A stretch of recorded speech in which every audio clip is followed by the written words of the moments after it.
La semana pasada estuvimos hablando de un periodo bastante romántico, un periodo hermoso. Yo no quiero seguir sin antes decir que yo invité al pastor Castillo y me concedió el privilegio de estar con nosotros aquí porque él es un hecho importante en esta historia. Él era como una especie de hermano mayor cuando llegó con una grabadorita y al final se convirtió en nuestro consejero hasta de novia, matrimonial y todo. Él era donde se consultaban todas las cosas. Y como nosotros éramos niños, mi mamá nos dejaba salir con Angelito, porque él nos protegía y nos cuidaba. No nos llevaba tanto, pero sí, era así, era un hermano mayor para nosotros. Gracias, mi hermano, por estar compartiendo esta historia aquí. Ese tiempo en la Urdaneta fue un tiempo hermoso. Fue un tiempo en que la iglesia crecía, que vinieron muchas parejas. Llegó un momento en que eran tantas las personas que estaban asistiendo que fue necesario buscar otro lugar. Y ya en ese momento, don Miguel y doña Marixia, que se habían convertido, y yo quiero hacer una acotación aquí. Cuando nosotros nos convertimos fue al revés que como pasa ahora. Nuestros padres prácticamente todos estaban en contra de nuestra conversión. Porque habíamos pasado de ser católicos algunos, otros nada, pero evangélicos era una cosa terrible. Y tanto Miguel Luis y su esposa enfrentaron que don Miguel y doña Marix en un principio estaban en completa desacuerdo, pero el Señor fue obrando en el tiempo y se convirtieron ambos. Y luego que se convirtieron, los dos fueron de gran ayuda y soporte. Don Miguel, aún en aspectos que tenían que ver con la parte económica, nos ayudó entonces a buscar el edificio que está en la Tiradentes. No era lo mismo que llegara don Miguel a pedir un alquiler de ese edificio a que llegara uno de estos muchachos que no tenían más que su presencia para tales fines. Entonces don Miguel fue siempre un apoyo en ese sentido y yo quería reconocerlo. También quería reconocer, aunque me cuesta un poco más de trabajo, a mis padres. Primero, porque mi papá, sin estar convertido, si pueden pasar la foto, lo agradezco, sin estar convertido, aceptó que en la casa se hiciera una iglesia. Y ahora uno lo ve muy fácil, pero era tener todos los domingos la casa llena de gente, recoger toda la sala. Y los miércoles que en las habitaciones entraron muchachos a orar. Y todo eso él lo toleró. Y yo creo que Dios le bendijo con la conversión en esa casa. Dios vio su corazón de un inconverso, pero Dios lo bendijo a él y a nosotros porque lo llamó a salvación. Y nuestra madre, que siempre fue un apoyo para nosotros de todas las maneras posibles. Uno dice que lo único que uno no escoge es la familia donde cae. Y si yo volviera a nacer, escogería la misma familia porque fue una gracia de Dios tener los padres que nos dio. Mi mamá era una predicadora incansable, una apoyadora incansable. Y cuando se convirtió, ese mismo trabajo hacía. No había persona que llamara a mi casa que ella no le predicara la palabra. Y algunas a lo mejor están sentadas aquí. No había presidente, no había funcionario, no le importaba nada. Predicaba la palabra siempre y en todo lugar. Y yo quise honrarla porque creo que era justo, aunque me costara un poco de trabajo hacerlo. Hay dos personas más que no están las fotos ahí, pero que yo quiero honrar. Y una de ellas es doña Rica. Doña Rica, yo no recordé, pero ella me recordó que ella sí estuvo esa noche con nosotros ahí. Y estaba también en la otra iglesia porque ella era tesorera y tenía que seguir trabajando hasta entregar. Pero doña Rica, que nosotros le decíamos una hermana mayor, que ahora somos mucho más mayores que ellas nosotros en esa época, fue un apoyo para estos jóvenes que tenían mucho brío pero poco entendimiento. Y ella siempre estuvo con nosotros ahí y corrió el riesgo de irse con nosotros. Y también quiero honrar a doña Ludovina. En las guerras y en las batallas, normalmente se mencionan los que están en el frente, pero muchas personas no recuerdan a esas mujeres que vendan las heridas, que tienen una labor. Y esa fue la labor muchas veces de la hermana Ludovina, vendando heridas y orando por nosotros y dándonos ánimos para que pudiéramos continuar en medio de situaciones que ustedes van a ver en el proceso de esta historia. Puedes ir pasando, mi hermano. La historia, la iglesia sigue creciendo.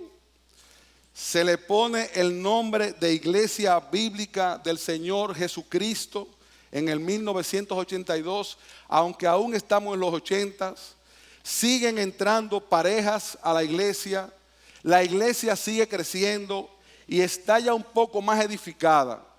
Tiene un pastor, que era Miguel Llenas, y algunos de nosotros que colaborábamos con él, en este caso, Luis José y Gamal, tenían que ver mucho con la parte de la predicación. Nosotros trabajábamos en la dirección de la escuela dominical y Marcos ya había regresado, también estaba trabajando con nosotros en la sociedad de jóvenes, eso lo vamos a ver ahorita. Y la iglesia continuaba su crecimiento. De esta primera época, y ahora vamos a pasar varias fotos que no necesariamente concuerdan con lo que yo voy a estar diciendo, pero sí tienen que ver, donde vamos a mencionar algunos nombres de personas que llegaron momentos antes y en ese periodo. Ahí tenemos a Ricardo Vidal, que era un incansable predicador. Yo no sé si es verdad o es historia, pero dicen que Ricardo Vidal paraba las procesiones en la calle Mella para predicarle la palabra cuando traían los santos cargados. Él es capaz de eso, o sea que yo no lo dudo. Si no es verdad, él es capaz de eso. Vinieron los Arocha. Había un grupo de jovencitos muy activos con el hermano que está en el centro, que los dirigía, que se llamaba Amigos de Cristo, el hermano Carlos Mena, que después que se convirtió hizo una gran labor con todos estos jovencitos. Estaban también en esa época, entraron Leopoldo y Lucía Espaillat, que eran dos jovencitos. Entró Arturo Pérez, Rafael Alcántara, la familia Morillo, que siempre fue de mucho apoyo, y sobre todo en el área de la educación. Miguel Linares, Margarita Álvarez, Maggie, entró en esa época también para la gracia del Señor. La familia Caguas, los de Luna, los González y muchos más que fueron de gran apoyo para nuestra congregación. Muchos de ellos no están en el Señor en otro lugar, otros a lo mejor están un poco apartados, pero la mayoría permanece por la gracia de Dios.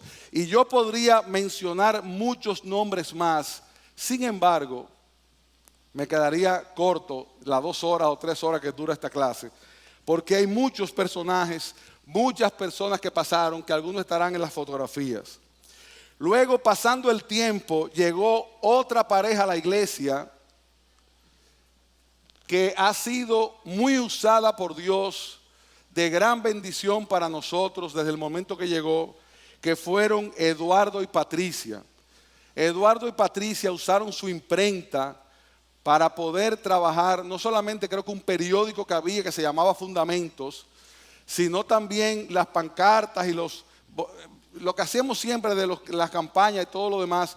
O sea que Eduardo y Patricia, desde el momento que vinieron a la iglesia, ellos se involucraron hasta el día de hoy, siendo de gran bendición para nosotros. Y aún en los tiempos de la crisis, Dios los usó, como a Eduardo sobre todo, como una persona mediadora que pudo ayudar en los conflictos. Ya él no está tan buen mozo como está ahí. Parece un artista de cine de los 60, pero ahí está nuestro hermano echando la batalla. Ya en la Tiradentes, amados, había una iglesia más formal, en crecimiento. La gracia de Dios usaba la diligencia de los hermanos en el evangelismo, lo cual siempre fue un distintivo de nuestra congregación. Todo el que se convertía era un evangelizador y un discipulador. Y es algo que queremos transmitir ahora, porque en verdad fue una tremenda bendición. Independientemente de que había un púlpito muy sólido, porque si una cosa tenemos que destacar, independientemente de los problemas, siempre hubo un amor por la sana doctrina, por la buena literatura y por el uso correcto de la palabra.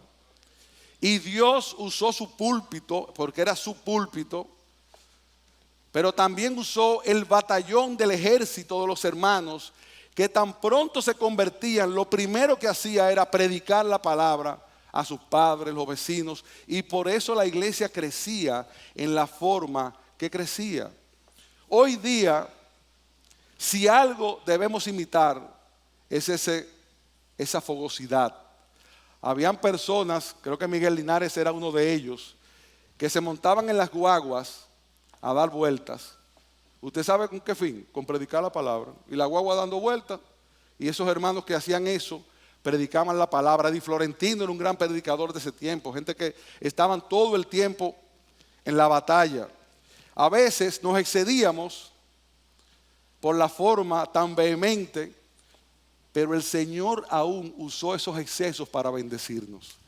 Porque Dios ve el corazón.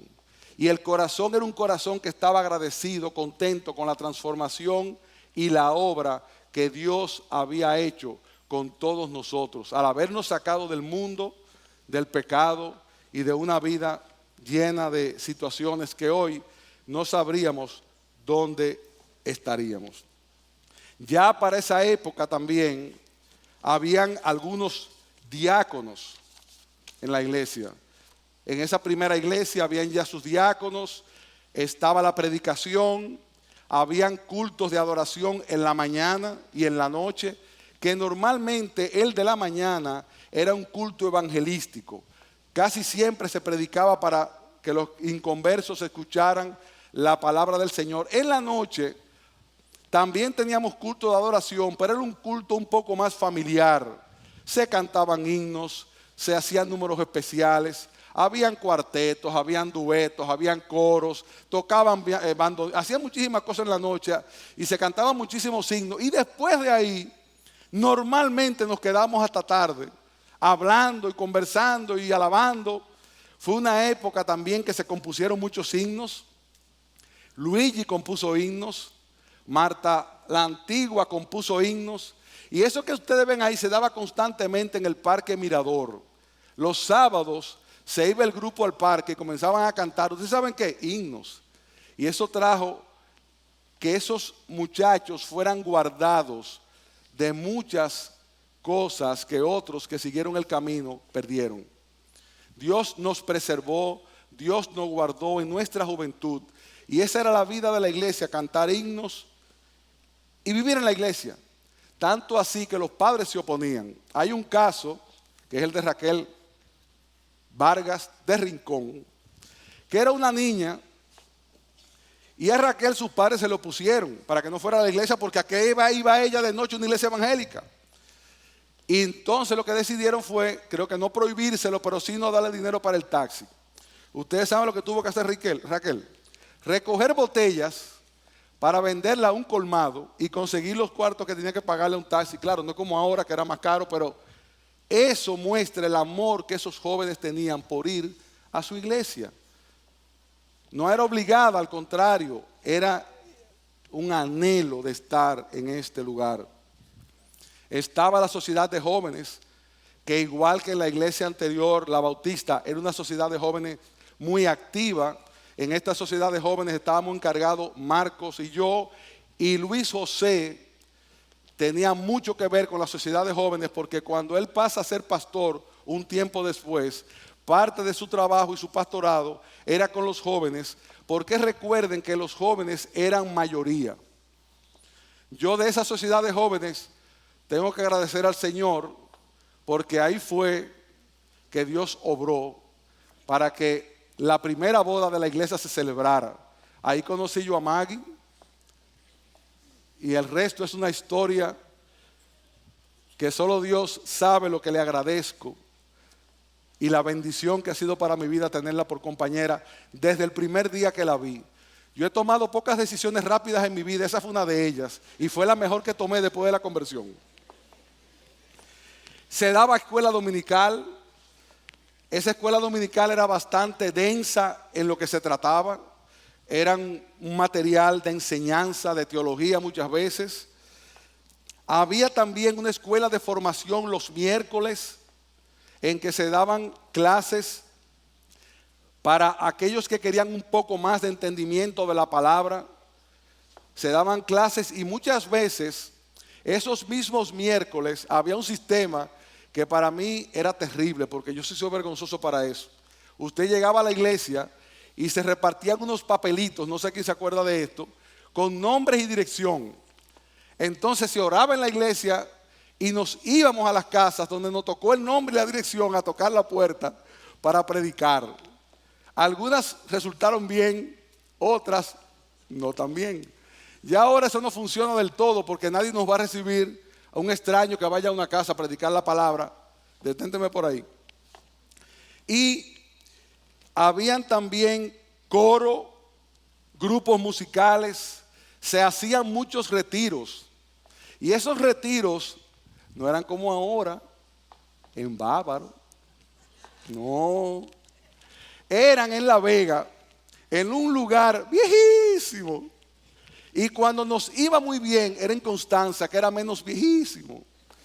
Y ahí dormíamos toditos juntos, nos bañábamos juntos porque eran duchas así. Pero edificaba tanto a nuestras almas estar en ese lugar y comer en esos platicos plásticos que muchas veces mantenían la grasa de la comida anterior. Pero era una bendición estar en ese lugar. No sé si todavía ese lugar de retiro en La Vega está en pie. Bueno, debe tener ya, porque en ese tiempo ya estaba un poco acabado. Yo supongo que si no lo han remodelado. Pero íbamos con gusto a esos retiros de La Vega que todo el mundo lo esperaba. También se hacían allí retiros para jovencitos y niños. Y los que éramos más mayorcitos íbamos como profesores. Y muchos niños y jovencitos conocieron al Señor en esos retiros de verano que se hacían en la ciudad de La Vega. También muchas personas mayores fueron. Y era un tiempo maravilloso estar en ese lugar. Otra práctica de ese tiempo en la iglesia eran las conferencias. Yo recuerdo la segunda venida de Cristo, que fue una campaña evangelística que hasta se llevó a la televisión. Fue la primera vez que la iglesia comenzó a salir un poco fuera y se llenó la iglesia de personas que escuchaban la palabra. Se hacían conferencias trayendo personas de fuera que venían a predicarnos y enseñarnos. Era un tiempo maravilloso. El evangelio se seguía expandiendo. Pero ¿qué sucede? A principios de los 80s, 2, independientemente del apego que teníamos a la sana doctrina y a la sana predicación, teníamos todavía una débil eclesiología, que andando el tiempo Dios sacaría a relucir esta debilidad a la superficie, mostrándonos nuestra deficiencia en ese sentido. A medida que el tiempo avanzaba, el Señor en su misericordia continuó consolidándonos en nuestras convicciones doctrinales gracias a un estudio constante de la Escritura y a la lectura de buenos libros. Y sé que he mencionado la palabra o la expresión lectura de buenos libros varias veces. Ha sido intencional. Estamos en una generación que lee muy poco. Y esto que está aquí arriba se alimenta con lo que entra por los ojos. Basura que entra, cerebro que se alimenta mal. Edificación que entra, cerebro que crece mejor. Entonces, hermanos, hay una librería ahí. La tenemos en la puerta de la casa. Vamos a leer más. Vamos a leer más literatura buena. Vamos a leer buenos libros. Y sobre todo, que espero que no haya que recomendarlo, hay que leer la Biblia todos los días. ¿Ustedes saben por qué? Porque la Biblia es el alimento del creyente. Y si usted se pasa 2 días sin comer, se debilita y se enferma, entonces la Escritura es su alimento diario. Y hay que cada día alimentarse. Leer un buen devocional, comunión con Dios, las prácticas de las disciplinas espirituales que son las que verdaderamente mantienen a una iglesia. El púlpito es parte de, pero esas disciplinas tienen que estar presentes en la vida individual de cada creyente para tener nosotros entonces un cuerpo sano como iglesia, y el nombre del Señor será y es glorificado. Vamos a tener más lectura, vamos a darle más importancia a esto. Las doctrinas de la gracia estuvieron siempre en medio de nosotros desde sus inicios, pero poco a poco se fue teniendo un entendimiento mucho mayor. Por alguna situación, las fotos se me fueron muy adelante, pero vamos a dejar eso ahí y vamos a seguir hablando y después enganchamos para no entrar en esos detalles. Ya en el año 1980, uno de nuestros pastores, Miguel Luis Llenas, viajó a los Estados Unidos con la intención de estudiar en un seminario, porque había la idea de poner un colegio cristiano para educar a los hijos de ya nosotros que comenzábamos a casarnos. Ellos tenían hijos también, habían hijos de hermanos en la iglesia y estaban en colegios diseminados por la ciudad, y la idea era crear un colegio cristiano. En ese momento, cuando Miguel Luis parte, solamente Miguel Luis era pastor, y él deja como encargados de la iglesia a Gamal, a Luis José Soto, a un servidor y a Sugel. Gamal y Luis José Soto se encargarían mayormente de la predicación, y nosotros tendríamos que ver con las escuelas dominicales y todo lo demás, y en el caso de Sugel con la enseñanza, creo que era de los miércoles. En ese momento no habían pastores en la iglesia, sino que nosotros en cierta manera, sobre todo Luis José y Gamal, por ser predicadores, fungían como los pastores en ese tiempo que Miguel Luis se fue a los Estados Unidos. Recordamos que él nos pidió a Luis José, a mí y a Gamal que nos mudáramos en su apartamento para que estuviéramos más tranquilos y así poder ministrar, y así lo hicimos. Salimos de nuestra casa, nos fuimos al apartamento para poder trabajar más en la obra. Pasamos muchísimas dificultades, claro que sí. Ahí no estaba la madre que te llevaba la comida, ahí estábamos nosotros solos. Pero fue un buen tiempo que Dios usó, y la iglesia continuó creciendo por medio de la predicación. Este viaje de Miguel Luis Llenas fue en un aspecto positivo y en un aspecto negativo. Y a partir de ahora voy a hablar lo necesario de cada situación que voy a plantear. ¿En qué fue positivo ese viaje? Que allá en el seminario él asiste, me parece, a una conferencia donde conoce al pastor John MacArthur. Y ese conocer a John MacArthur nos puso en contacto con una iglesia de mucho más peso, y aún nos transmitió, o le transmitió a Miguel Luis en ese momento, la bondad de la predicación expositiva, entre otras cosas, porque esa comunión trajo en el futuro y en el tiempo que pastores de la iglesia de Grace Community Church vinieran a nuestra iglesia a compartir sobre los hijos. Yo no sé si se acuerdan de Gary Exo y ese grupo, de ahí surgió el famoso Wacky. Nosotros no sabíamos qué era el Wacky, esa gente nos enseñaron lo que era el Wacky. Yo lo lamento, mis hijos, pero sí, había un Wacky. Ahora como abuelos nos cuesta trabajo usarlo. Usamos uno que es como de una telita suave, pero ese era de piel y se le daba duro a los muchachos por aquí. Aprendimos lo que era la disciplina, lo que era no hablar 2 veces con un muchacho y darle 2 mandados o 3, sino la primera vez. Y la verdad es que nos enseñaron lo que nosotros no sabíamos muy bien, porque éramos buenos lectores de Dobson y todo lo demás, pero una cosa es leer y otra cosa es aplicar. Hay que tener los hijos para saber, y se lo digo a los más jóvenes, porque a veces juzgan situaciones que ustedes no saben lo que ese papá está luchando en su casa y lo que le costó traer a ese muchacho a la iglesia. Entonces cada uno sabe, pero esta gente fue de gran bendición en la ayuda de la familia y fue de gran bendición en la ayuda respecto a la crianza de los hijos. También en la eclesiología y muchísimas cosas más. Pero ¿qué trajo negativo? Que esas personas, parejas que estaban en la iglesia, que no eran líderes, sino que eran en ese momento, vamos a decir, personas de peso, surgieron algunos desacuerdos respecto a algunas cosas que pasaron en el viaje y otras que pasaron aquí. Y eso produjo, andando el tiempo, que Miguel Luis tuvo que regresar. Y a su regreso hubieron algunas dificultades que nosotros no supimos manejar con la madurez que debimos haberlas manejado. En ese tiempo también, y paralelo a esta situación, en el 1981, el hermano Ángel Castillo tenía un estudio bíblico del otro lado de la ciudad.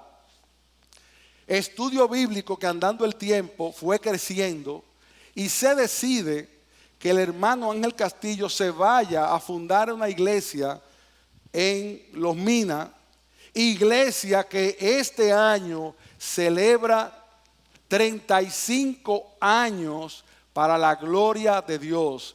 Y no solamente es una iglesia que ha predicado la palabra en Los Minas, sino también que Dios ha usado al pastor Castillo en las conferencias pastorales, en trabajos en el interior y hasta me atrevo a decir que en el exterior, porque el más internacional de todos los pastores es el pastor Castillo. El Señor lo ha bendecido en ese lugar y nos ha bendecido a nosotros con él también, y al día de hoy tenemos una tremenda amistad y comunión. También en esa época el hermano Joaquín Vargas, que estaba estudiando en el IBQ, hermano de nuestra hermana Raquel y de Martín, comienza un estudio bíblico en el 9, el kilómetro 9 de la carretera Sánchez, en el 8. Dice que yo tenía el 9, pero es en el 8, un kilómetro más cerca. Y ese estudio también comienza a crecer, y el hermano Martín se radica como iglesia en aquel lugar, en una iglesia de muy pocos recursos. Recordamos que los bancos hubo que fabricarlos con madera en el mismo lugar, los jóvenes iban, lo ayudaban, y tenían música, y era una iglesia que funcionó durante mucho tiempo, todo el tiempo que el hermano estuvo predicando en aquel lugar. Ahora mismo Joaquín Vargas es pastor en una iglesia.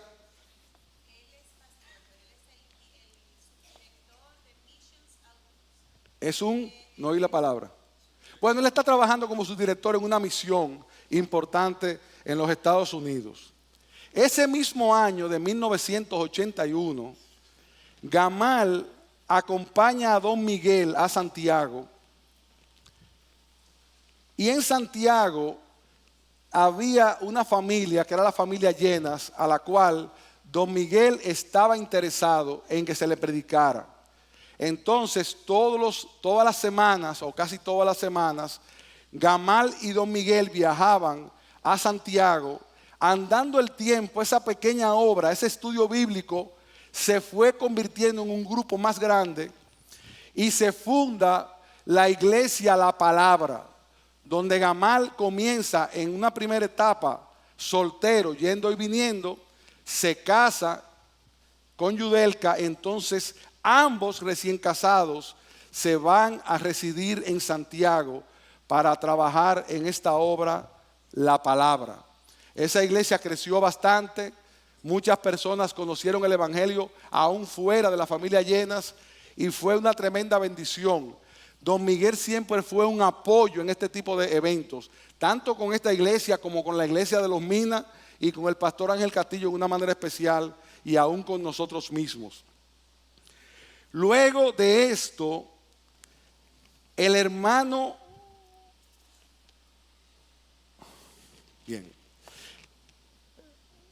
doña Ludovina, el que iba a Puerto Plata, el hermano que iba a Yactar Village, ahí se me fue. El hermano Paulino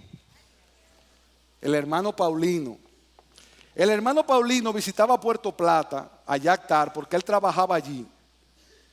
Entonces Paulino escuchaba, creo que era el sermón del domingo, lo copiaba y lo tiraba igualito en Puerto Plata. Y así comenzó un estudio bíblico y la gente comenzó a ir a escucharlo. Él llevaba su estudio. Me acuerdo que algunas veces viajamos con él, otras, pero el que más se interesó en ese estudio de Puerto Plata fue Sugel, que se acababa de casar con Gloria. Ahí está con los Caguas en la iglesia de Puerto Plata. Entonces Sugel en el 1981 se va a Puerto Plata, donde comienzan una iglesia también en este lugar, una casa que estaba en unas condiciones terribles, y creo que ellos solo podían usar una parte de la casa, porque la otra parte era una casa grandísima. Allí creo que nació una de sus hijas, y fue un tiempo sumamente bonito, romántico, bellísimo, pero de mucho trabajo, hermanos. No era fácil irse recién casado a Puerto Plata, otro para Santiago y todo lo demás, pero ese afán, ese amor a querer seguir expandiendo la obra hizo que ellos se fueran a este lugar. Hasta este momento tenemos entonces a Joaquín en el kilómetro 8, Ángel Castillo en Los Minas, Gamal en Santiago, Sugel en Puerto Plata. En ese periodo entra a formar parte del pastorado de nuestra iglesia, que ya estaba Luis José, porque Luis José estudiaba en el IBQ y fue el primero después de Miguel Luis que fue llamado al pastorado. Era Luis José y Miguel Luis, y entra ahora alguien con mucho peso, el pastor José Mayén. El pastor José Mayén fue de mucha bendición para todos nosotros. Fue un hombre que trabajó incansablemente en la obra. Era un buen consejero. Su esposa, una tremenda hermana, que ayudó, como dice la Escritura en Tito, a las más jóvenes a hacer con sus maridos y en sus casas lo que deben hacer. El hermano Mayén fue un pastor de gran bendición en la vida de muchos de nosotros, además de la amistad que pudimos hacer con él, que andando el tiempo todavía hoy se mantiene, gracias al Señor. A pesar del crecimiento de la iglesia y de que ya teníamos un pastor más maduro en el pastor Mayén, o un pastor, digo maduro en el sentido de que no era tan joven, la iglesia en sus primeros años comenzó a experimentar crisis. La primera crisis se produce producto de ese viaje en que hablamos.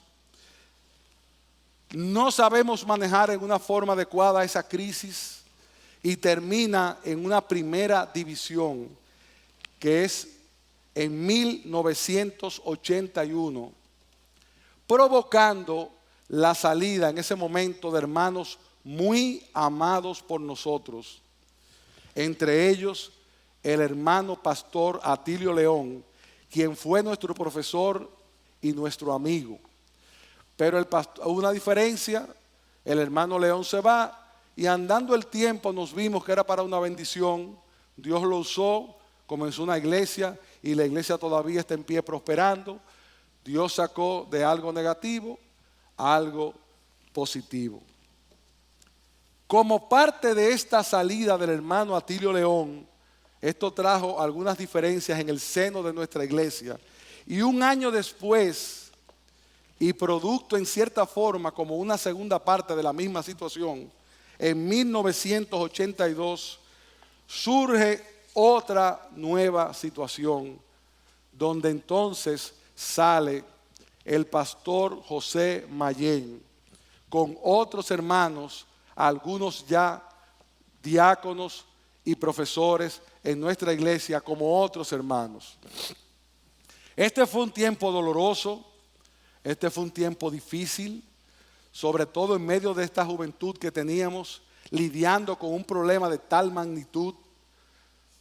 Sufrimos mucho. Ahí es que yo digo que personas como doña Ludovina fueron importantes porque fueron de gran apoyo. Nos ayudaron a apaciguar las aguas, a estar tranquilos. Eduardo Saladín jugó un papel también muy importante. Con la salida de José Mayén, el hermano Mayén decide formar entonces la iglesia convertidos a Cristo. ¿Cómo vemos esto andando el tiempo? ¡Qué bendición! Dios usó algo negativo para algo positivo. Hay dos iglesias predicando la palabra que por la gracia, el amor, la misericordia y todo lo que puedo decir de nuestro Dios, tenemos comunión y nos amamos. No siempre Dios expande el evangelio en una forma positiva. Dios usa aspectos negativos. Bernabé y Pablo se separaron y siguieron predicando la palabra. Entonces vamos a verlo ahora desde fuera en el tiempo. Dios estaba tejiendo un tapiz. Él lo iba a tejer como nosotros no estábamos imaginando. Los hilos por detrás se veían todo enmarañado, pero Él estaba haciendo una obra y ya andando el tiempo nos hemos dado cuenta que para el creyente todo obra para bien. Dios usó eso para fundar iglesias, pero la usó también para examinarnos nosotros mismos, nuestros corazones, nuestra teología y nuestra forma de manejar la iglesia. Dios usó esta debilidad para poder reformar nuestra visión ministerial conforme a un patrón más bíblico y no conforme al pensamiento de los hombres o a lo poco que sabíamos. Por eso dice la palabra, no un neófito. Éramos todos neófitos, muy nuevos.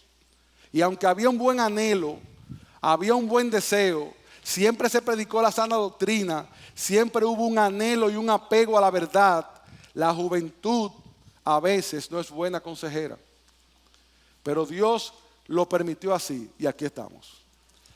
Por eso decimos que estamos aquí por su gracia, por su misericordia, por su amor y porque la iglesia va a prevalecer a pesar de nosotros. Qué bueno es el Señor.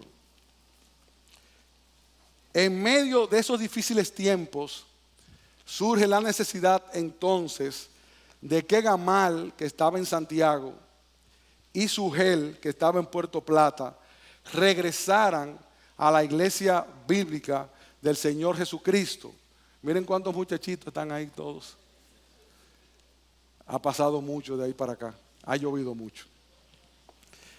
Y vienen ya como pastores a la iglesia bíblica en el 1982 y en el 1983 respectivamente. En ese mismo año, 1983, Luis José Soto renuncia del pastorado para continuar sus estudios, creo que era de economía. Entonces sigue como un hermano muy involucrado, pero ya Luis José Soto no estaba como parte del pastorado de nuestra iglesia. Venida la calma, la iglesia otra vez se reposa de nuevo. Surgen otros ministerios. Y es entonces cuando en La Vega también se comienza a predicar la palabra, en la casa de la familia Ramos. Y allí se comienza un estudio bíblico donde iban, creo que el mismo Paulino, que iba de paso, Gamal, Sugel, algunos de nosotros. Y el estudio bíblico comienza a crecer y en ese sentido hay que darle a esta familia un reconocimiento porque ha puesto su casa al servicio del Señor desde el primer día que comenzaron y conocieron a Cristo. Hasta el día de hoy. ¿Cuántos años después? 30 y pico largos. Ahora mismo va Miguel Linares, el hermano Ricardo Mejía y varios que dan asistencia en este lugar. Y de paso, oren porque ya esa iglesia necesita un pastor. Ya esa iglesia necesita un pastor. Bien, hermanos, surge la iglesia en La Vega, la iglesia sigue andando y el tiempo se me está acabando. Yo creo que voy a tener que continuar la próxima semana, donde está la entrada de los Flaquer, el colegio y todo lo demás. Pero eso, hermanos, lo van a saber los que vengan el próximo domingo. Oren por nosotros. Esto ha traído muchos recuerdos. Yo le decía a mi esposa anoche que me acosté muy tenso en mi cabeza porque no es un tema fácil. Pero Dios da la gracia para traerlo. Y hay que traerlo, es parte de la historia. Y qué bueno que esa historia terminó bien. Estamos todos predicando el Evangelio, gracias al Señor y en comunión. Vamos a continuar con otra parte un poco dolorosa más adelante, pero también con algunos aspectos muy positivos. Que el Señor bendiga lo que hemos hablado y lo use para llenar nuestros corazones de gratitud y como ejemplo a aquellos que no conocieron esta parte de la vida de nuestra iglesia.